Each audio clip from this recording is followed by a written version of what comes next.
Alors, j'étais une petite fille, je pense que j'étais timide et pas vraiment timide, ça dépend, enfin, bon voilà. J'aimais chanter, danser et j'étais assez douée.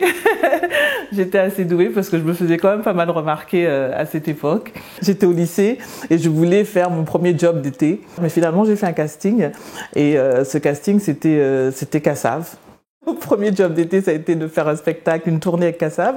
J'ai eu mon bac et finalement, il fallait prendre une décision, soit aller faire un BTS ou soit continuer avec Cassav. Et j'ai décidé d'arrêter les études et finalement, j'en ai fait mon métier. Et je suis devenue danseuse de Cassav avec mon amie Catherine Lopa. Au départ, c'était pas évident parce que c'est vrai que dans le milieu antillais, on connaissait pas vraiment ce côté professionnel de la chose par rapport aux musiciens, par rapport à la musique et tout, et notamment la danse. Enfin aussi, quand j'avais 14 ans, moi je regardais Claude François à la télé et Claudette, et c'est vrai que je me suis dit c'est ça que je vais faire.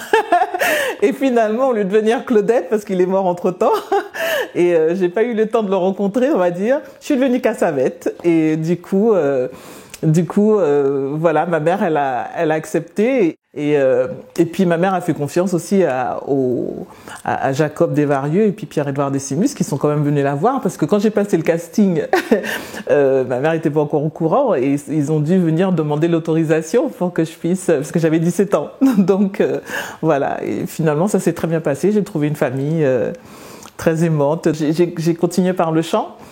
Par la suite, donc je suis devenue chanteuse. Aujourd'hui, je suis choriste Cassav. Et qu'est-ce que j'en retiens, c'est que ça m'a permis de voyager, ça m'a permis de découvrir le monde pratiquement. J'ai grandi avec Cassav et aujourd'hui, je vais vieillir avec Cassav même. Et c'est vraiment une belle aventure en fait. C'est vraiment une belle aventure et je regrette pas parce que finalement j'étais partie pour être secrétaire de direction et finalement je suis devenue artiste, chanteuse, danseuse. Mais bon, c'est vrai qu'avec Cassav, c'est la danse qui a pris le devant en fait, enfin, qui a pris le dessus. Après, il y a le bassiste de Cassav aussi qui était parti de Cassav et qui avait créé un groupe qui s'appelait Volte-Face, qui m'avait demandé de chanter aussi. Donc du coup, j'ai fait ce premier album avec lui. Avec toute une équipe et Jeff Joseph, tout ça. Et aujourd'hui, je suis à mon quatrième album, j'en ai fait 4 quand même. Et je suis contente d'avoir quand même réalisé ça.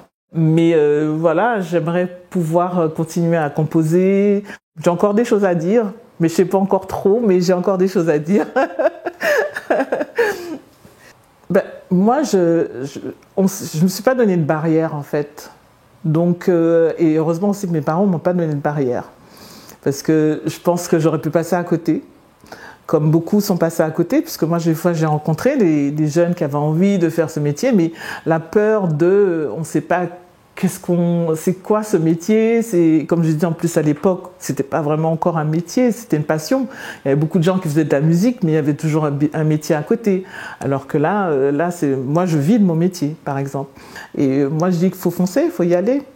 Faut y aller. C'est pas évident parce que c'est vrai c'est la peur qui fait que on se retient des choses. Donc, si on aime quelque chose, je pense qu'il faut se donner les moyens de le réaliser. Et moi, je dirais, vas-y, vas-y. Et puis, fonce.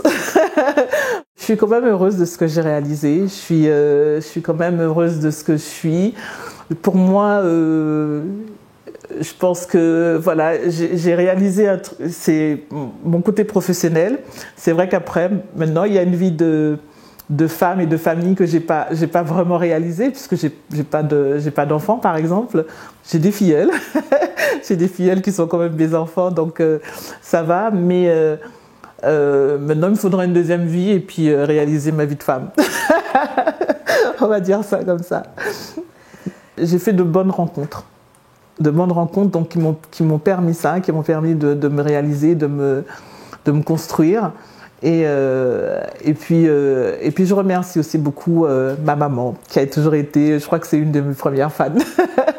Déjà, je positive beaucoup dans la vie, c'est-à-dire que j'évite de voir les choses négativement. J'essaye de relativiser. La vie, elle est belle, elle est courte, donc il faut en profiter. J'aime bien manger. J'avais ma mère qui est une très bonne cuisinière. D'ailleurs, à chaque fois, elle me disait « Mais Marie-Jo, tu viens pas voir comment je fais ?» Mais c'est maintenant qu'aujourd'hui que j'ai la curiosité de voir comment les choses se font pour pouvoir les réaliser. Et quand je fais, c'est très bon. C'est bon. C'est pas très bon, c'est bon. Donc voilà, la cuisine un peu. Je suis une passionnée par contre de jeux comme le Scrabble. J'adore ça. Je peux rester toute une journée à jouer. J'étais assez sportive. Alors déjà je me dis, je pense que j'irai finir mes jours aux Antilles, enfin en Guadeloupe. Je suis très heureuse d'avoir connu les Antilles, enfin la Guadeloupe, d'avoir connu la Guadeloupe petite, de l'âge de 4 ans, donc jusqu'à l'âge de 9 ans. Ça m'a forgé, ça m'a permis d'être ce que je suis aujourd'hui. Et puis c'est le grand souvenir aussi de ma grand-mère, parce que c'est ma grand-mère quand j'étais petite qui nous a élevés pendant 5 ans. Et elle n'est plus là aujourd'hui, mais en son souvenir, on aimerait lui laisser quelque chose qu'elle nous a laissé. D'ailleurs, elle nous a laissé un héritage et on aimerait en faire quelque chose de sympathique et en son nom, quoi, en son honneur. Et elle me manque, donc j'en parle parce qu'elle me manque en fait. Et j'aurais aimé qu'elle soit là aujourd'hui pour pouvoir parler avec elle, pour pouvoir me raconter un peu l'histoire encore de la famille, me raconter des choses. C'est vraiment la femme, quoi, la femme dans sa splendeur et que j'aurais aimé connaître encore plus. Une belle dame, c'est une dame qui s'assume. Pour moi, c'est une femme qui se réalise. J'ai été éduquée dans ce sens-là. Il faut qu'on se réalise. Et donc, réalise professionnellement parlant. C'est-à-dire qui fait ce qu'elle a envie de faire. C'est-à-dire qu'il ne faut pas qu'elle se restreigne parce que c'est une femme et que voilà, et qu'on lui donne cette possibilité-là aussi. C'est-à-dire que si elle a un homme, que l'homme aussi l'arrose comme correctement pour qu'elle puisse faire tout ce qu'elle a à faire, parce qu'une femme est capable de faire beaucoup de choses.